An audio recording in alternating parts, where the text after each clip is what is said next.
جبت 2 كيلو جزر وبشرتهم وهاملة البيت كله خير. يا ترى يا فاتن هتعملي بالجزر المبشور ده ايه؟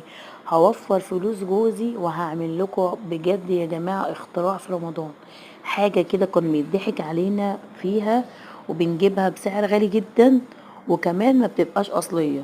ده احنا طلعنا ان احنا بيضحك علينا وفلوسنا بترمي على الارض. ب2 كيلو جزر ب10 جنيه، كيلو ب5 جنيه. هعمل لكم بجد حاجة مش هتتخيلوها.